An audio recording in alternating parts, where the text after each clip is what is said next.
Assalamualaikum warahmatullahi wabarakatuh. Perkenalkan, saya Dwi Setianingsih dengan NIM 0314213032 dari Prodi Tadris Bahasa Indonesia semester 3 Fakultas Ilmu Tarbiyah dan Keguruan Universitas Islam Negeri Sumatera Utara.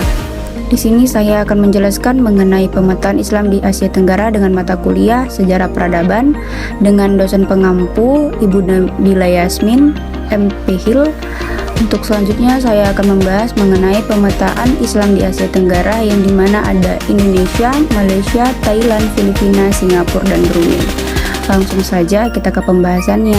Di sini saya akan menjelaskan sedikit mengenai pemetaan Islam di Indonesia, di mana seperti yang kita ketahui bahwa Indonesia memiliki komunitas Muslim yang sangat besar, yang merupakan mayoritas Islam terdiri dari beberapa kerajaan yang pernah berjaya di Indonesia, seperti Kerajaan Samudra Pasai, Kerajaan Demak, dan masih banyak kerajaan-kerajaan Islam yang lain yang masih berjaya pada saat itu. Pada saat itu, komunitas Muslim Indonesia dari zaman ke zaman terus mengalami perkembangan dan perubahan. Seperti contoh terbentuknya Nahdlatul Ulama, Muhammadiyah, Persatuan Islam sebagai organisasi masyarakat yang bergerak di bidang keagamaan. Dan ada juga pembahasan mengenai pemetaan Islam di Malaysia, di mana manifestasi pada saat itu di Malaysia merupakan gerakan terpenting dari bangkitnya Islam di Malaysia. Munculnya banyak organisasi dakwah dan sejumlah kebijakan pemerintah yang memberikan perhatian lebih besar tentang pentingnya Islam. Islam merupakan agama yang paling besar pada saat itu dan dianut oleh setengah jumlah penduduk di Malaysia. Lingkungan politik sangat mempengaruhi kebangkitan Islam di Malaysia yang merupakan demokrasi kompetitif yang dibatasi sejak kemerdekaan diperintah oleh suatu koalisi multirasi. Pemetaan Islam di Filipina. Islam masuk ke wilayah Filipina Selatan, khususnya Kepulauan Sulu dan Mindanao pada tahun 1380. Orang pertama yang memperkenalkan Islam ke Sulu adalah Tuan Mas Haika yang diduga telah sampai di Sulu sekitar abad ke-13. Keturunannya kemudian menjadi inti komunitas Muslim di Sulu. Penyebaran Islam lainnya datang ke Sulu yaitu Raja Baginda. Menurut catatan sejarah pada saat itu, Raja Baginda adalah seorang pangeran dari Minangkabau. Menurut cerita, ketika ia baru sampai di Pulau Sulu, masyarakat sempat bermaksud untuk mengaramkan kapalnya. Namun sikap mereka secara drastis berubah. Kenapa?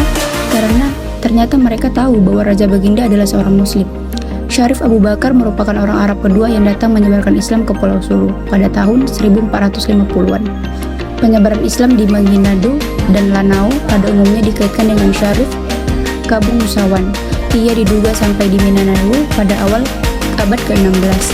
Sama halnya dengan Raja Baginda, ia juga seorang pangeran yang datang bersama pengawal dan pengikutnya. Pemetaan Islam di Thailand. Agama Islam datang di Thailand pada abad 10 Masehi dibawa oleh pedagang-pedagang Arab dan Hindustan. Umat Islam Thailand bertempat tinggal di Bangkok Noi atau Bangkok kecil dengan izin raja, karena mereka tidak suka hidup bersama penduduk asli. Kemudian ia membangun kota Islam, Pia Taksin, memberi kebebasan umat Islam menyebar agama Islam dan bebas datang ke Thailand. Pengembangan Islam dilakukan juga oleh tawanan-tawanan dari Samudra Pasai ketika Raja Zainal Abidin diboyong oleh kerajaan Saigon atau Thailand.